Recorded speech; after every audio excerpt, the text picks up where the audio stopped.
Kom ons raak net rustig voor die Here. Here, ons sê vir U dankie vir die ongelooflike voorreg wat ons het om hier by mekaar te kan wees.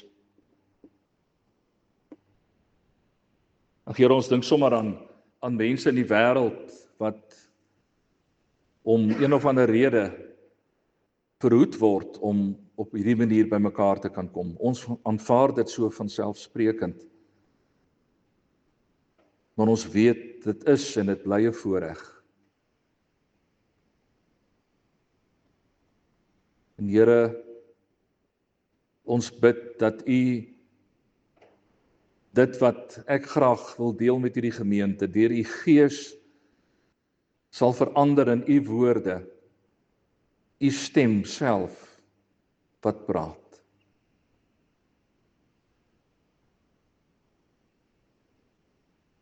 Here, word vereer, word verheerlik deur ons saam wees. Ons vra dit in U naam.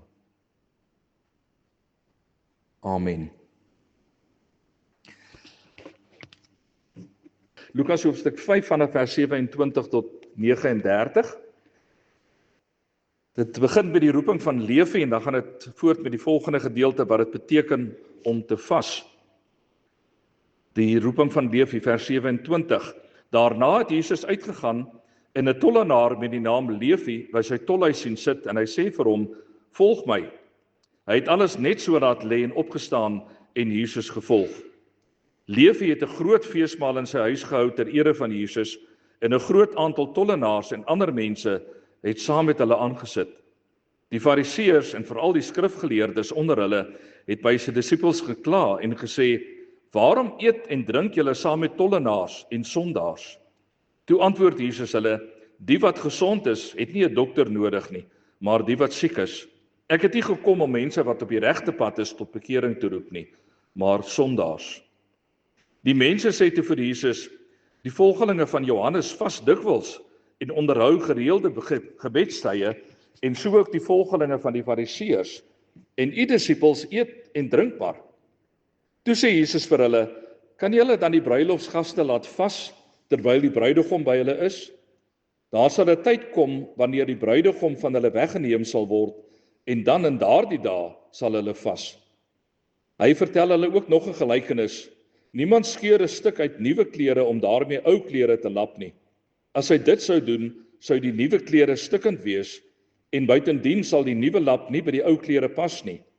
En niemand gooi nuwe wyn in ou velsakke nie. As hy dit sou doen, sal die nuwe wyn die velsakke laat oopbars. Dan is die wyn vermors en die sakke daarmee heen. Nee, nuwe wyn moet in nuwe velsakke gegooi word. En niemand wat ou wyn gedrink het, wil nuwe wyn hê nie, want hy sê, die oue is goed.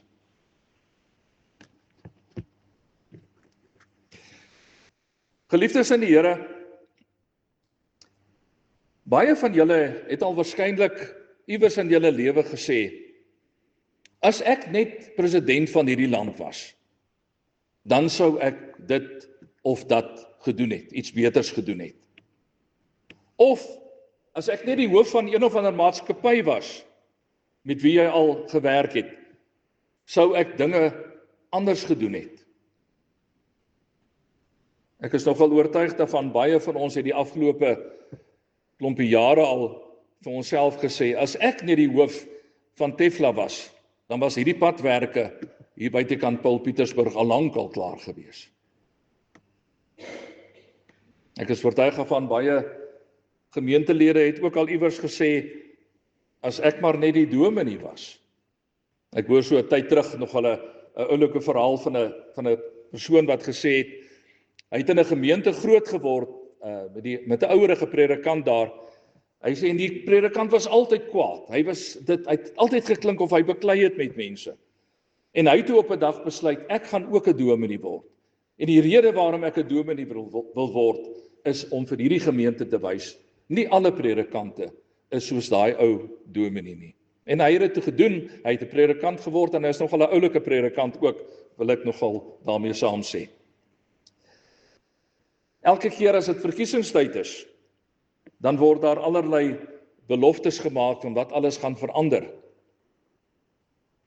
Maar oor die algemeen weet ons mos, kort na die verkiesing, dan gaan daar miskien 'n paar dingetjies verander, en dinge gaan so bietjie vir 'n tyd lank op 'n ander manier gedoen word. Maar kort voor lank, dan is ons maar weer terug waar ons was. Ek sien daar in Piet Retief word die paaie deesdae nogal weer bietjie geteer en die gate word reggemaak. Maar ons weet dit is maar net 'n kort rukkie wat dit gaan hou, dan is ons maar weer terug by wat ons was voor die tyd. Niks het regtig verander nie. En in ons geloofslewens is daar 'n groot gevaar dat dieselfde daar kan gebeur. Ons kan in ons gelooflewens ook maar probeer voortbou op dit wat ons vroeër gehad het, dit wat vroeër bestaan het, sonder dat ons besef dat Christus werklik gekom het om dinge nuut te maak in ons geloofslewe. En dit is waaroor hierdie gedeelte in Lukas hoofstuk 5 gaan. Dat Christus waarlik ons geloofslewe splinternuut kom maak. So op die oog af, as jy die gedeelte lees, hier in Lukas hoofstuk 5, dan lyk dit my net asof dit maar net nog een van die baie twisgesprekke is tussen Jesus en die Fariseërs. En dan laat dit hier spesifiek gaan rondom die vas, en of dit nodig is om te vas of nie te vas nie. Dit is juist die vraag wat die Fariseërs aan Jesus kom stel. Waarom al die ander mense hulle self besig hou met gereelde gebeds en vastye, terwyl Jesus se disippels hulle oënskynlik nie aan hierdie gebruike vreeslik steur nie, en gewoon maar voortgaan om te eet en te drink. En wat die saak nog vererger, het ons daar in vers 30 gelees, is dat Jesus boonop, terwyl hy eintlik moes gevas het, besig was om saam met die uitgeworpenes van die samelewing te eet en te drink. Die Fariseërs en veral die skrifgeleerdes onder hulle het by sy disippels gekla en gesê, waarom eet en drink julle saam met die tollenaars en sondaars? En as Jesus dan antwoord dat hy nie gekom het vir die wat reken dat hulle op die regte pad is nie, maar dat hy gekom het vir die mense wat besef hulle is op die verkeerde pad, dat hy gekom het juis vir die sondaars, dan konfronteer hulle vir Jesus met die vraag rondom die vas. Die volgelinge van Johannes vas dikwels en onderhou gereelde gebedstye, en so ook die volgelinge van die Fariseërs, en u disippels eet en drink maar. Maar broer en suster, op Jesus se tipiese manier antwoord hy nie hulle vraag direk soos wat die Fariseërs dit aan hom gestel het nie. Want hy weet dat daar agter hierdie vraag eintlik 'n baie groter probleem is. Hulle probleem lê nie in die eerste plek by die onderhouding van die vas nie. Dis vir hulle nie so belangrik soos wat hulle maak wat dit is nie. Hulle probleem is dat hulle nie besef, hoegenaamd nie besef, wat dit beteken om in 'n lewende verhouding met God te leef nie. Dis hulle probleem. En Jesus weet dit. Vir die Fariseërs en die skrifgeleerdes het hulle verhouding met die Here hoofsaaklik daaroor gegaan of hulle lewens vroom genoeg was. Dit was die vraag. Is my lewe vroom genoeg? Het ek genoeg gebid? Het ek genoeg gevas? Het ek my tiendes tot op die desimaal, of tot die tweede desimaal dalk selfs, korrek uitgewerk? Het ek die voorgeskrewe offers gebring? Het ek nie dalk per ongeluk een of ander werk op die Sabbat gedoen, wat die wet verbied het, wat ek mag doen nie? Dis die vraag waarmee hulle geworstel het. Dis waaroor godsdiens vir hulle gegaan het. En dan sê Jesus vir hulle, dit is nie waaroor godsdiens gaan nie. Om te vas of nie te vas nie, om net 'n klomp uiterlike reëls na te kom. Dis nie die dinge wat bepaal hoe jou verhouding met die Here lyk nie. Wat wel belangrik is of daar opregte blydskap in jou lewe is, of daar blydskap is oor die bruidegom wat aarde toe gekom het, Jesus Christus natuurlik, of jy dieselfde gesindheid in jou eie hart het, wat in die hart van Jesus Christus geleef het. En ons het ons die afgelope 2 Sondae gesien, hoe dat Jesus ook vir ons gedemonstreer het, hoe jou lewe verander, as jy in hierdie nuwe verhouding met God staan. 2 Sondae terug het ons gesien, hoe dat Jesus eers 'n melaatse man raak sien, hom dan aanraak, en hom dan genees, alhoewel hy geweet het dat hierdie persoon volgens die wet onrein is. Verlede Sondag het ons gesien, hoe dat Jesus 'n verlamde man sy sondes vergewe, en hom dan genees, en daardeur bewys dat hy werklik God is. In vandag se gedeelte sien ons, hoe dat Jesus tyd saam met die tollenaars en die sondaars deurbring, en saam met hulle eet. En julle sal onthou dat ons ook gesê het, dat saam eet in die evangelie van Lukas 'n verskriklike belangrike element van hierdie verhaal is. Oor en oor word daar vir ons vertel dat Jesus saam met mense geëet het, of dat mense saamgekom het om te eet. Want dit is juist daar rondom die etenstafel, daar waar Jesus saam met die tollenaars en die sondaars sit, wat hulle mekaar leer ken, dat hulle iets begin verstaan oor wie Jesus is, en oor wat dit beteken om die Here te dien. En dit, geliefdes, is eintlik die hart van ons godsdiens. Dat ons sal begin leef soos wat Jesus geleef het, dat ons vir God en ons medemens ongereserveerd sal lief hê. Jesus kom aarde toe, en terwyl hy hier op aarde is, versamel hy 'n klomp mense rondom hom.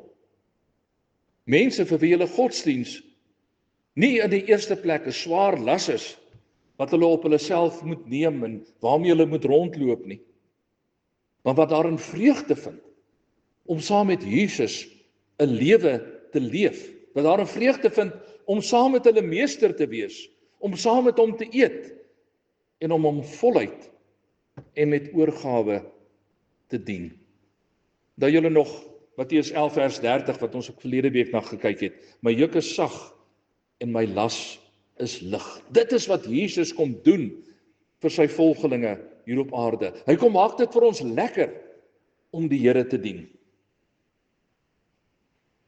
En gaan kyk ons nou na die mense wat saam met Jesus daar rondom die tafel sit, dan is dit nie soos wat mense sou verwag het in daai tyd, dat dit 'n groep dankbare en juigende fariseërs is, en skrifgeleerdes en ander geestelike leiers is, wat daar by mekaar is nie.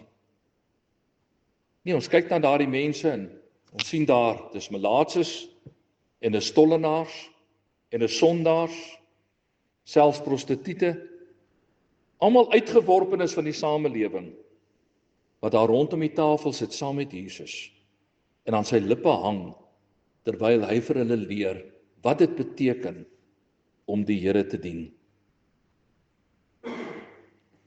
En op die tafel self sien ons nie 'n deftige Noritake eetservies en blinkgevryfde kandelare en goue bekers nie.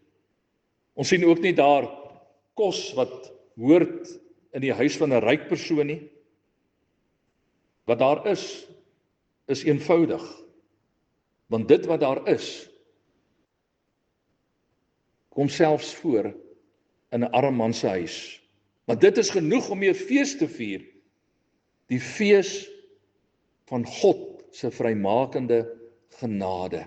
Want dit is wat hulle leer ken as hulle saam met Jesus rondom 'n tafel sit en eet. Hulle leer daar iets van God se genade ken. En om dan verder te verduidelik wat hy bedoel, vertel Jesus dan 2 kort gelykenisse. Die gelykenis van die nuwe lap op die ou klere en die gelykenis van nuwe wyn in ou velsakke. Nou hierdie gelykenisse word baie dikwels deur mense op allerlei maniere verklaar, wat eintlik niks te doen het met dit wat Jesus hier wou vir ons vertel nie.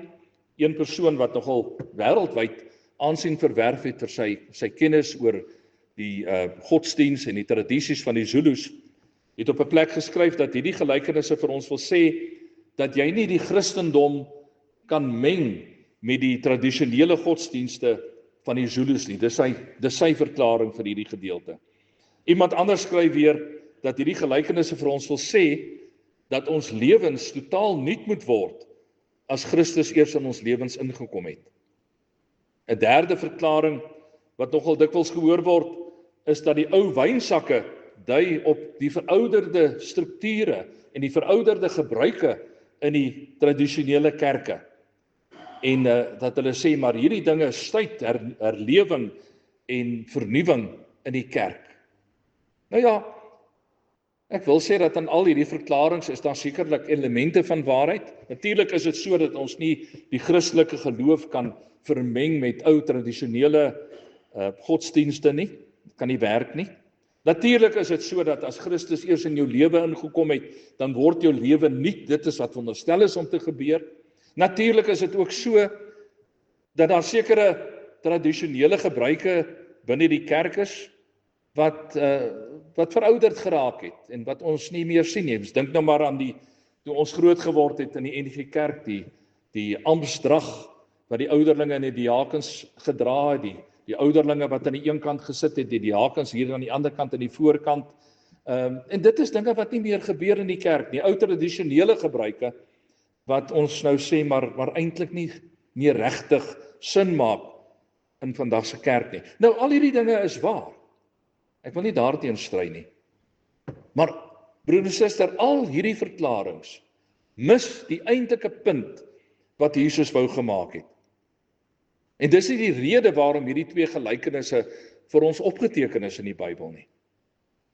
Wat Jesus vir ons wil sê, is dat dit waarvoor die Fariseërs staan en dit waarvoor Christus staan, nooit met mekaar versoen kan word nie.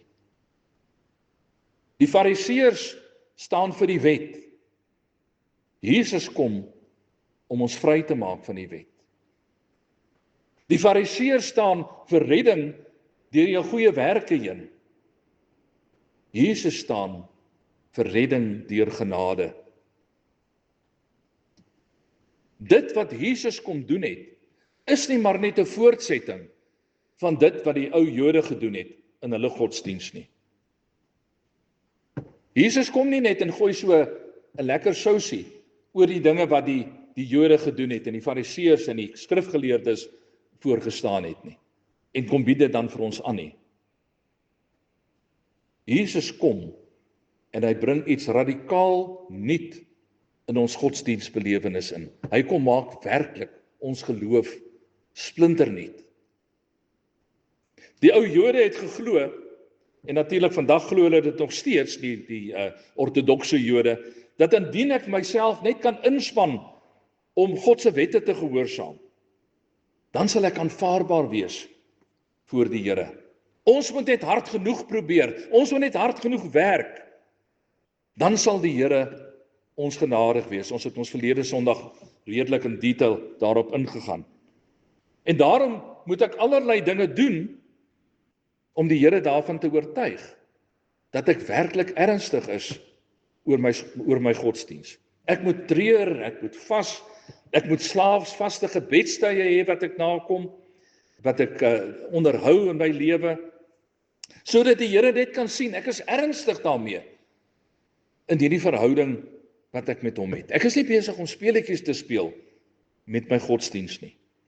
Met dodelike erns moet ek myself toewy aan 'n godvrugtige lewe. Maar weet jy wat gebeur dan? Weet jy wat gebeur? Jy begin om jou vreugde te verloor in jou diens aan die Here. Dit word naderhand so swaar, soveel wette wat ek moet nakom, soveel dinge wat ek myself ontsê. En uiteindelik is daar geen vreugde meer oor in my diens aan die Here nie. En nou kom Jesus. En met 'n dik swart pen trek hy 'n streep deur al hierdie dinge. Die nuwe wat Jesus bring, is nie versoenbaar, vergelykbaar met dit wat die Fariseërs voorgestaan het nie. Die ou en die nuwe kan nie net met mekaar op een of ander manier versoen word nie. Die nuwe ongekrimpte lap dui vir ons op die evangelie. Evangelie wat beteken letterlik die goeie nuus wat Jesus kom verkondig het op aarde. Dit is die goeie nuus van God se liefde en genade wat hierdie nuwe stuk lap voorstaan. Die goeie nuus dat ons nou in 'n intieme verhouding met God en met die Here Jesus kan leef. Hierdie nuwe lewenswyse wat Jesus tot stand gebring het, word nie gekenmerk deur 'n klompie goeie godsdienstige gebruike wat ons mee groot geword het nie. Dit word gekenmerk deur 'n radikale nuwe lewe. 'n Lewe wat ek in vreugde aan God toewy en vir die Here sê, hier is my lewe, gebruik dit tot u eer. Die ou lap, die ou klere, dit dui op godsdienstige gebruike van die Jode. Gebruike wat seker op sigself vroom is, maar gebruike wat geen verandering regtig in ons lewens bewerkstellig nie. En daarom verwerp Jesus dit. Daarom staan hy dit op hoeveel plekke in die Bybel sterk teë. Die Griekse woord wat hier gebruik word vir oud, gaan nie net oor oud in jare nie. Dit dui eintlik vir ons op iets wat gedaan is, iets wat onbruikbaar en afgeleef is, soos 'n ou baadjie of 'n ou sitkamerstel dat sy beste dae al gesien het. Jesus sê, hierdie nuwe lap, die goeie nuus, die evangelie van Jesus Christus, kan jy nie net gaan plak op 'n ou stuk materiaal nie. Dit werk nie. Die probleem is dat hierdie vroomheidssisteem van die Fariseërs en die skrifgeleerdes net nie in staat was om die nuwe lewe wat Christus gebring het te akkommodeer nie. Hulle het gedink as Jesus kom, as die Messias kom, dan gaan hulle maar net daai dinge weer kan voortsit. Dit gaan eintlik hulle normale gebruike net bevestig. En Jesus kom en hy bring iets totaal niets in hulle lewe in. Christus se eise van geregtigheid teenoor alle mense. Christus se eis om in vrede te leef, selfs teenoor jou vyande, om liefde prakties van dag tot dag uit te leef, selfs al sou jy aan 'n onrein persoon moet raak, om saam met die sondaars en die tollenaars te eet. Daarvoor was daar nie ruimte in die Jode se godsdiens nie. Hulle het net die kans gesien om so te leef nie. En daarom, sê Jesus, kan ons nie net hierdie ou dinge so bietjie verander nie. Ons kan nie net hier en daar 'n dingetjie regmaak en dan gaan dit werk nie. Daai ou dinge is iets van die verlede. Jesus kom met iets nuuts, splinternuut in ons lewe. In 'n aangrypende gedig wat ek gelees het, skryf iemand: O God, vir baie jare vertoon ek 'n Christelike gesig, maar u wat alleen op die grond van die hart let, u sien hoe dit gesteld is. U sien dat ek 'n gebarste kookpan is, wat terwyl die bars daar is, spoedig alles verloor wat u aan my gee. O God, wil u die bars weer regmaak? Ag nee, 'n gebarste kookpan kan nie weer gelap word nie. Maak van my 'n nuwe kookpan wat deur vuur gegaan het voordat dit dien. 'n Nuwe kookpan. Nie 'n ou kookpan wat maar net gelap is nie. Here, maak van my 'n nuwe kookpan. En dieselfde gedagte word dan ook deur die beeld van die wyn in die ou wynsakke beklemtoon. Ons sit hier met twee dinge wat op die oog af lyk asof hulle by mekaar hoort, 'n wynsak en wyn. Maar twee dinge wat in wese totaal onverzoenbaar is met mekaar. Want Jesus sê, nuwe wyn word nie in ou wynsakke gegooi nie.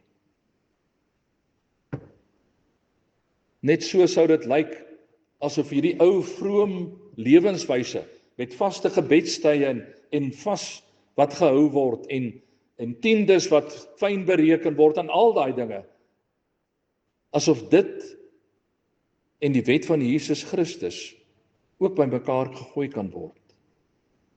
Dan sê Jesus, nee, dit kan nie. Dit kan nie. Daai ou dinge is verby. Ek bring vir julle iets nuuts. Jy kan nie nuwe wyn in ou wynsakke gooi nie.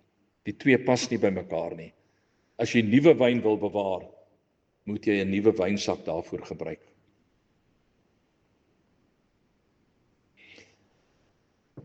En nou weet ek, ons sit nou met die vraag, maar sou dit dan beteken dat ek kan lewe soos ek wil? As Jesus gesê het, die ou wette wat die fariseërs probeer nakom het, dat dit verby is, beteken dit ek kan nou maar lewe soos ek wil? Dat al die goeie godsdienstige gebruike, soos getroue kerkbywoning, gereelde stilte tyd, 'n spesifieke tyd wat afgestaan word vir gebed, my gee van my offers aan die Here, beteken dit al daai dinge is verby, dis alles te vergeefs, dit beteken niks nie? Nee, natuurlik nie. Ons word op hoeveel plekke in die Bybel dan juis opgeroep om 'n lewe te leef wat vir God gelukkig maak. Maar as ons godsdienstigheid nie meer inhou as net daai klomp wette nie, as daai klomp uiterlike dinge wat ek doen nie. As ons godsdienstigheid nie iets weerspieël van die lewe van Jesus Christus wat ek probeer weerkaats na die wêreld toe nie, dan is dit verkeerd. Jesus sê so uitdruklik daar in Matteus 5 vers 20, as julle getrouheid aan die wet nie meer inhou as die van die skrifgeleerdes en die fariseërs nie, sal julle nooit in die koninkryk van die hemel ingaan nie. As ons lewens nie iets weerspieël van die vreugde wat dit vir ons inhou om in 'n verhouding met die Here Jesus te leef nie, dan is ons verkeerd. As ons 'n klompie mooi goed wil doen, maar ons lewens vertoon nie die vrug van Jesus se teenwoordigheid in ons lewens nie, dan is ons verkeerd. As mense nie in my lewe kan sien dat ek die Here Jesus liefhet net deur die manier wat ek optree nie, dan is ons verkeerd. So wat Jesus eintlik vir ons hier wil sê is, jy kan nie daai klomp ou reëls net eenvoudig vervang met 'n nuwe klomp reëls nie. Dit gaan oor 'n nuwe lewensgesindheid wat ons aanneem. Ek het al so baie keer in my lewe gesien dat mense sê ons verwerp daai klomp ou reëls en dan bring hulle net 'n klomp nuwe reëls in. Hulle sal galbraak teen die ou dinge, teen die ou tradisionele goed. En dan kom hulle met 'n nuwe klomp reëls. Soveel tyd moet jy bid elke dag. Soveel tyd moet jy elke dag Bybel lees. Jy moet dit bywoon en jy moet dat bywoon. Jy moet daarbey betrokke wees. Anders aanvaar ons nie vir jou as Christen nie. Ek het al soveel keer in my lewe gesien dat mense naderhand so begin dink. Nee, sê Jesus, dit help nie. Dit help nie jy gooi 'n klomp ou reëls uit en jy bring net 'n nuwe klomp reëls in nie. Dit help nie. Jy probeer 'n nuwe stuk lap op ou klere vaswerk nie. As ons dan nuut wil wees, en ek daag jou dan vanoggend uit om vir my te sê, nee, ek stel nie daarin belang om nuut te wees nie. Ek glo elkeen van ons wil nuut wees. As ons dan nuut wil wees, dan is dit tyd dat ons regtig nuut word. Dat ons breek met die ou dinge. Dat ons breek met 'n lewenswyse wat deur tradisie en deur mensgemaakte reëls gedikteer word.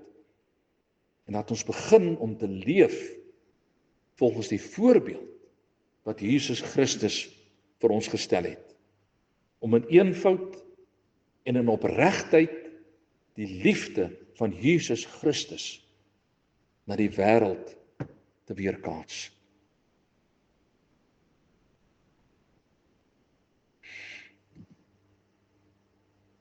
As jy vandag die finale sê gehad het in die kerk van Jesus Christus, of as jy dalk vandag die moderator sou wees van die NG Kerk, is daar waarskynlik 'n klomp dinge wat jy sê ek sou verander het, sou dit anders gedoen het. Maar moet net nie laat ons die fout maak dat ons kyk na ander mense en sê daai mense moet verander en daai dinge moet verander nie. Kom ons begin vandag by onsself. Kom ons begin kyk in ons eie lewe in. Kom ons luister na wat die Here vir ons wil sê. En ons vra vir die Here, Here, wys vir my waar ek nog vasgehaak het in hierdie ou dinge, soos wat die Fariseërs gemaak het, waar ek nog probeer vasklou aan 'n ou wynsak of vasklou aan 'n ou kledingstuk, wat ek net so 'n bietjie wil lap met 'n nuwe stuk lap. Wys vir my, wat is dit wat U in my lewe wil kom nuut maak? Is ek en jy nuwe wynsakke, waarin Jesus se nuwe wyn met vrymoedigheid gegooi kan word? Jesus het gekom om alles nuut te maak. Hy het gekom om ons geloofslewe splinternuut te maak. En as hy dit gedoen het, as hy dit in ons lewens reg gekry het, dan word ons godsdiens vir ons 'n stuk uitbundige vreugde.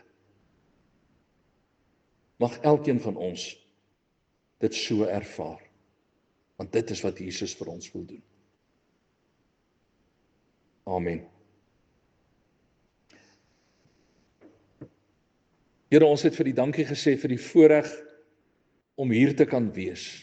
Maar nou wil ons vir die dankie sê dat U vir ons 'n nuwe pad aandui.